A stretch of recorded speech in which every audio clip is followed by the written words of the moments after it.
parfaitement raison. S'ils avaient dévoilé, peut-être que le procès de Diomaye peut-être da doon fekk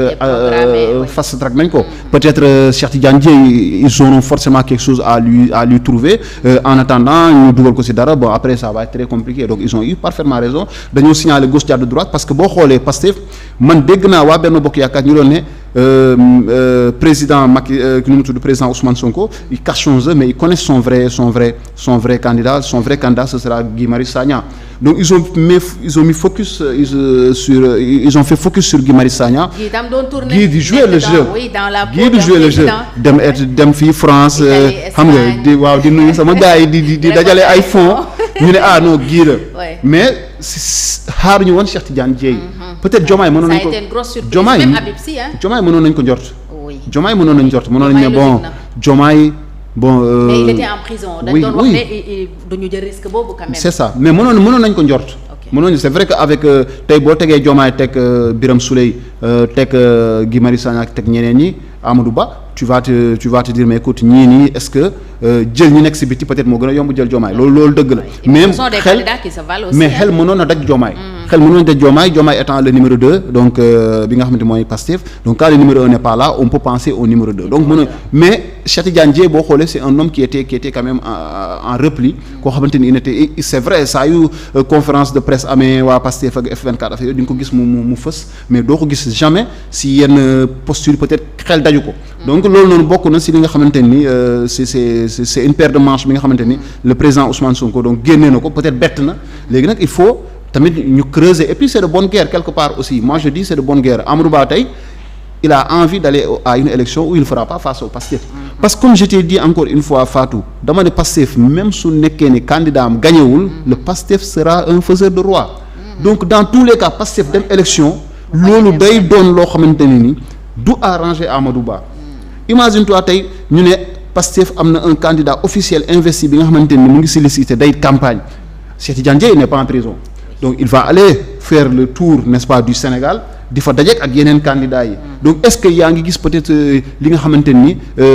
espoir bi nga xam ne peut-être mën na ko indilaat ci ñi nga xamante ni mooy waa Pastef ba ñu mën a épouser gën a gëm ne projet bii nii bu ñu ànd ak Cheikh Tidiane Dièye peut-être li ñu bëgg a réaliser dinañ ko mën a réaliser wala bu ñu ànd ak Habib Sy li nga xam ne ni bëgg nañ ko réaliser dinañ ko réaliser man j'aurais même compris parce que quelque part ñu ngi wax ne Habib Sy faisait l'objet d'une condamnation et cetera peut-être que je pensais peut-être Amadou Ba bu amee ñu muy topp peut-être si ñu Habib Sy mais pas Cheikh Tidiane Dièye donc nee na daal bokkoon nañu ci parti boo xam ne dissout nañ ko te je pense qu'ils ont pris les conseils yi nga xamante ni ñoo nekk Pastef ils ont pris les soins n'est-ce pas peut-être de tirer cette question-là au clair la coalition je pense pas qu'ils vont prendre un risque n'est-ce pas de se faire investir par une coalition à laquelle ils n'appartiennent pas loolu moom tamit mais c'est trop oui mais c'est trop léger moi je pense que c'est trop léger balaa waaw doo ñëw yeewu rek ils sont fort conseillés par un certain Ngouda Mboup et cetera ak ñeneen donc ils suivent il y a même un professeur d'université là comment il s'appelle Sidi Alpha Ndiaye donc c'est des gens yi nga xamante ni ils ont quand même même su nekkee ni bokkuñu Pastef parfois ils donnent des positions très tranchées positions yi nga xamante ni c'est on peut toujours exploiter ces positions là n'est-ce pas en notre faveur donc man dama jàpp ne Pastef ils ont certainement pu tirer enseignement de cela te gëmuma ne Bassirou Diomaye dina ñëw porter n'est-ce pas une coalition bi nga xamante ni à laquelle kiiwu ko nu mu tudd bokku si mais nee nañ aussi ces coalitions là sont constituées de façon irrégulière donc Amadou Ba mu leen topp nee na maanaam coalition yi nañ leen tëggee ak nañ leen defaree du noonu bon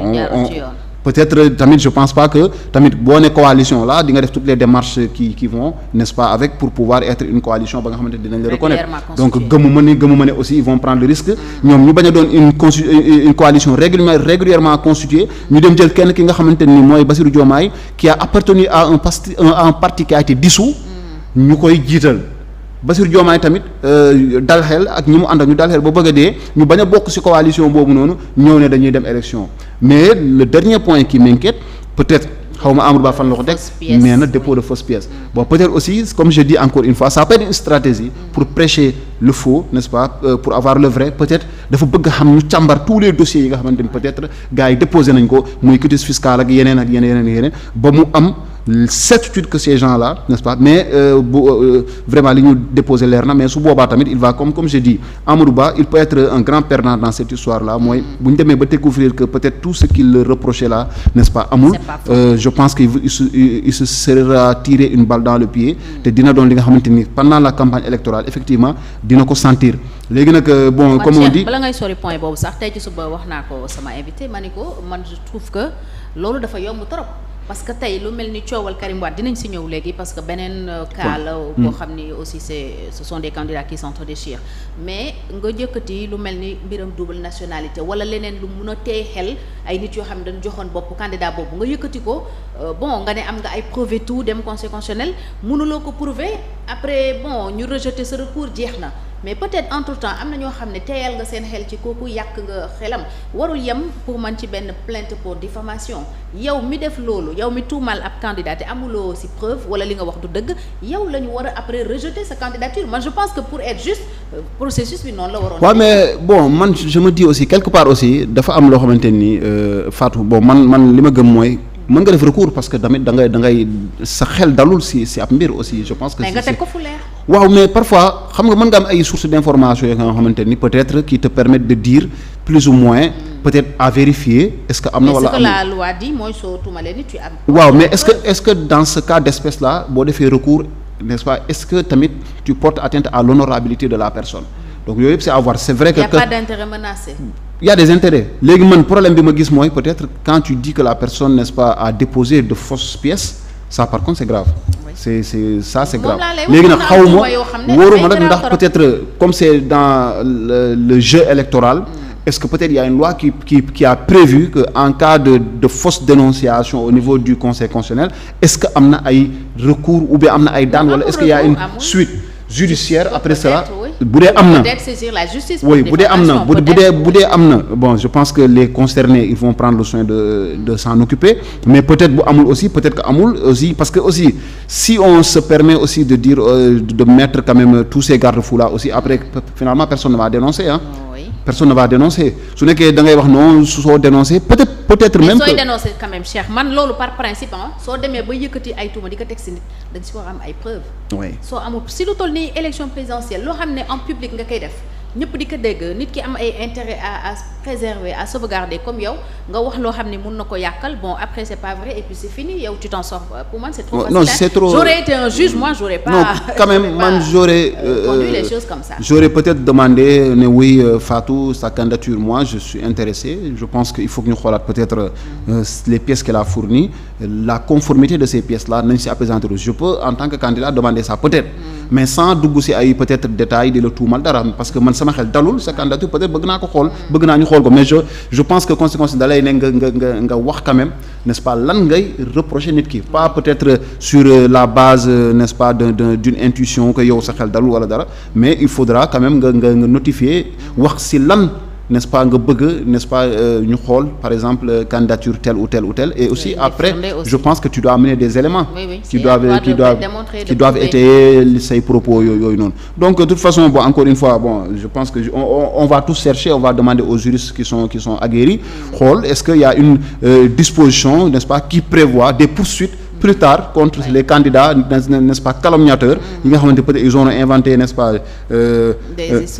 des histoires contre d'autres candidats pour